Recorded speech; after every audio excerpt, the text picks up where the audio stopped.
Okay, so I have a proposition for you, and I need you to hear me out before you, I don't know, roll your eyes or skip ahead. If you want to get more work done, like actually finish that terrifying to-do list, you need to stop working so hard. In fact, you probably need to start boofing off. I can practically hear the skepticism from here. You're thinking, I have deadlines, I have a mortgage, my boss is emailing me right now, I do not have time for fun. Exactly. And that is the trap, right? We're conditioned to think that fun is the reward you get after the work is done. It's the dessert. You have to eat your broccoli, your spreadsheets, and your meetings before you get any ice cream. Mm-hmm. But the sources we're looking at today, they just flip that script entirely. We're doing a deep dive into How to Get More Done by Having Fun by Aaron Rupp and How to Incorporate Play into Your Daily Routine by Chris Dunmeyer. And just to be super clear right out of the gate, our mission here is not to tell you to blow off your responsibilities. This isn't about being irresponsible. It's about understanding the science behind two key concepts: positive playfulness and deliberate rest. Right. And the research suggests that the things we usually think of as distractions, well, they might actually be the fuel we need for productivity, for creativity, and honestly, just for staying sane. Yeah, and we're going to cover a lot of ground today. We'll talk about why your brain actually needs true fun to, function biologically. We'll look at the mechanics of habit stacking to sneak fun into a busy day. And we have some really surprising specific things you can try, like apparently I need to start doodling in meetings and maybe even start knitting. There is actual data backing up the knitting, surprisingly enough. But let's start with the big picture. What are we actually talking about when we say fun? Because I think a lot of people, they kind of conflate fun with just numbing out. Right, and this is such a crucial distinction. In one of the articles, they cite Catherine Price, who wrote The Power of Fun.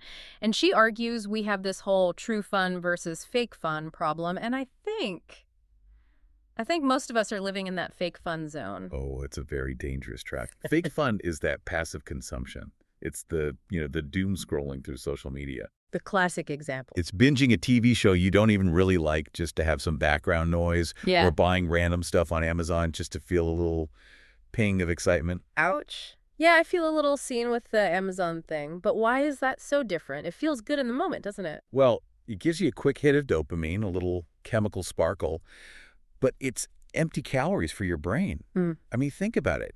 You don't finish 2 hours of scrolling Instagram feeling refreshed and energized, right? No, you feel drained, you feel foggy. Exactly. You feel like a zombie. It saps your energy. But true fun is different.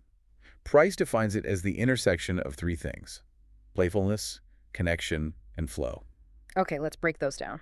So playfulness is all about lightheartedness, Yeah. doing something without worrying about the outcome.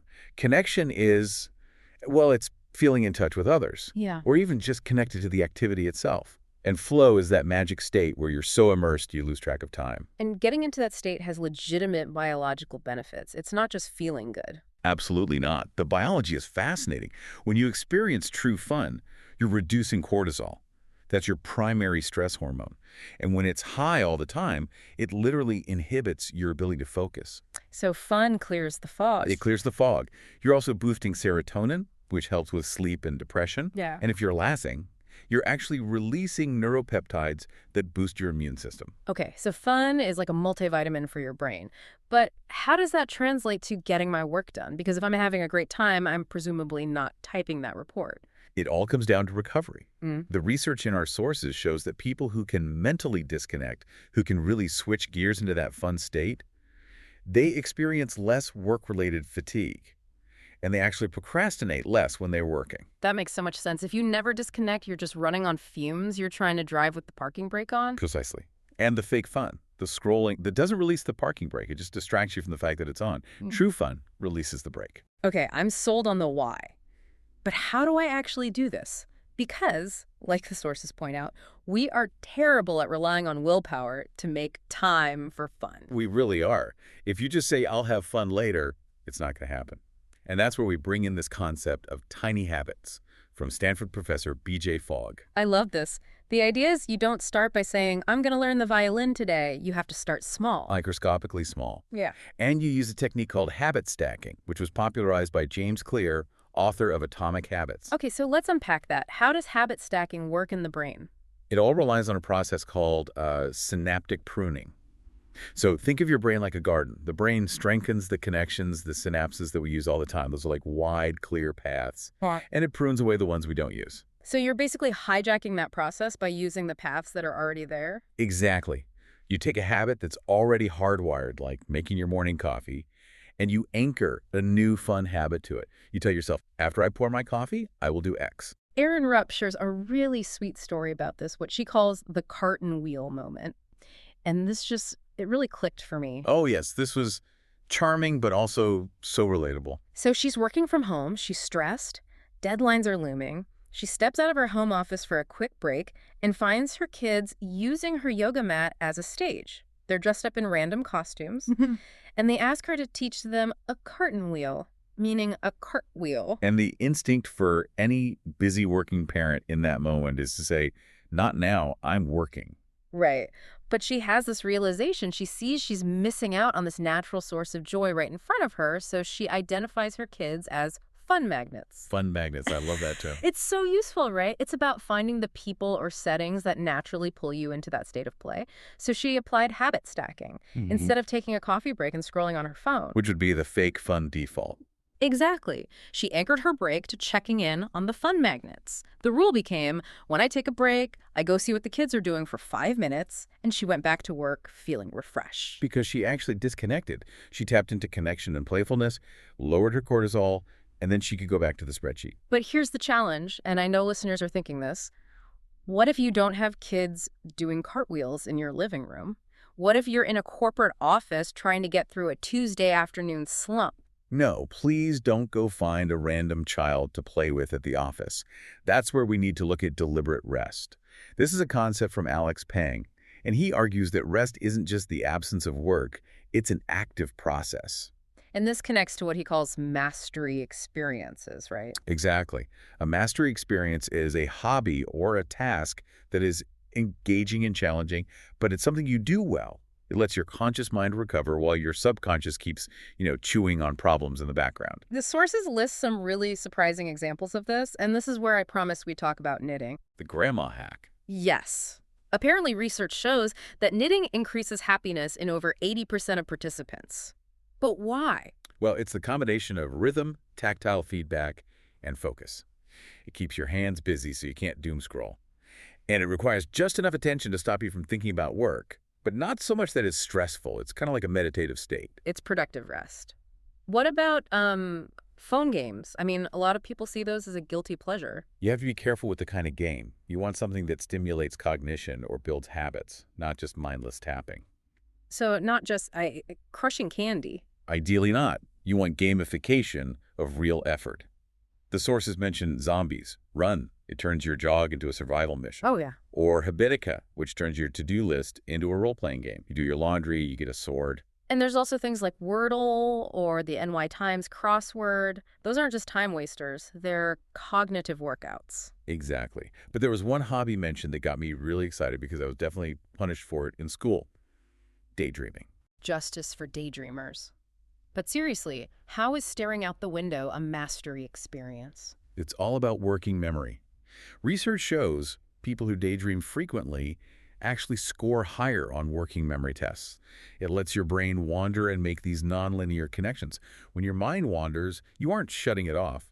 You're entering the default mode network. It's where creativity happens. I'm going to tell my boss that. I'm not slacking off. I'm doing cognitive maintenance. You can try. Or you can use some of the micro habits we can apply while we're working. One that really stood out was clothed cognition. Oh, this is fascinating. It's the science behind dress for success, but it's not about impressing other people. No, it's about how what you wear influences your own psychological state. It's formally called enclothed cognition. So if I'm working from home, actually putting on real pants is a productivity hack. I'm afraid so. The sweatpants might be holding you back from that CEO mindset. Noted. Okay, what about doodling? I've always been a doodler, but everyone thinks it means you aren't listening. It's actually the opposite. Doodling helps release just enough self-control to keep you from spacing out completely. Think of it like a fidget spinner for your brain. Studies show it actually helps with memory retention. So in a long, boring meeting. Sketching in the margins might help you remember what was said better than if you just sat there staring at the speaker. It keeps the engine running in neutral. I feel so validated right now. Now, Chris Dunmire's article has all these great ideas about gamifying mundane stuff like chores or boring emails. Yeah, she suggests setting constraints or challenges. Hmm. Our brains love a challenge. For example, how many emails can I answer in the next 15 minutes? Make it a race. Or the compliment streak. I love this one. Can you find a genuine compliment to put in every single email you sent today? It just changes the whole vibe of your day. And she also mentions active play, like doing wall push-ups while you're waiting for the microwave. Just maybe warn your coworkers first if you're in the office break room. Good point. But speaking of the workplace, environment plays such a huge role here. We hear about Google's nap pods, Pixar's cereal bars, Airbnb has a waterfall room. which is amazing, but most of us don't work there. Dunmire's point is you don't need a billion-dollar campus. You can personalize your own space to trigger play. Exactly, it's about the cues. She tells a great story about how when she was a technical writer, she kept a gumball machine on her desk. I love that. And it wasn't just for her, right? It was the sound of the crank, the rattle of the gumball. It created this micro moment of joy for everyone. It broke the tension. And that visual cue is powerful. It signals to your brain, play is allowed here. Mm. Which brings us to my favorite story from all the sources, the kaleidoscope. Yes. The story about Talia, so paint the picture. It's a stressful time at the office, month-end close, everyone is tense, and Talia walks in with tape and a wooden sign. She puts the sign on the wall and it says, sometimes when your day isn't going well, you just need a different view and perspective. And next to it, she hangs a toy kaleidoscope. It's just brilliant symbolism. Yeah. I mean, think about what a kaleidoscope does. It takes broken shards of glass chaos, and with one simple twist, it turns them into a beautiful, symmetrical pattern. It's such a perfect metaphor for our mindset. When you're stuck, the facts haven't changed, the shards are the same, but if you shift your perspective, the whole pattern changes. And that shift can be physical. The source emphasizes that. Sometimes you need a literal physical twist. Change your posture. Walk around the block. You have to physically disrupt the pattern of stress to see the new picture. It really emphasizes that play isn't frivolous. It's a tool for perspective. Precisely. And this ties into a piece of research from Harvard Business School's Ting Zhang. The little moments theory. Right. She found that we drastically underestimate the value of ordinary moments. We think it's the big milestones that matter. But when people look back, they find that the ordinary, boring little details, like a gumball machine on a desk, are what become extraordinary memories. Chris Dunmire reflects on that too. She says that no one looks back on their life wishing they had been more serious. No one wishes they had stressed more about that one email. The legacy of play is what sustains us. So when you look at all this evidence, from the biology of cortisol to the psychology of habit stacking, the conclusion is pretty clear. Fun is not a reward for being productive. It's a prerequisite. It's the engine, not the destination. And if you aren't fueling the engine with playfulness and rest, the car is going to break down. So let's wrap this up with a challenge for everyone listening. Okay, I would suggest starting with a fake fun audit. This week, just try to identify one thing you do that feels like fun but actually leaves you drained. Is it the doom scrolling? And then when you catch yourself doing it, use that habit stacking technique. Replace that 5 minutes of fake fun with a fun magnet or a mastery experience. Knit one row, do a quick sketch, play one round of Wordle, do a cartwheel if you're brave enough. Just do something that engages your brain instead of numbing it. And keep that image of the kaleidoscope in your head. When your day feels like a pile of broken glass, don't just stare at it. Twist the lens. Right. Change the pattern. Thanks for diving in with us. Now, go have some fun. We'll see you next time.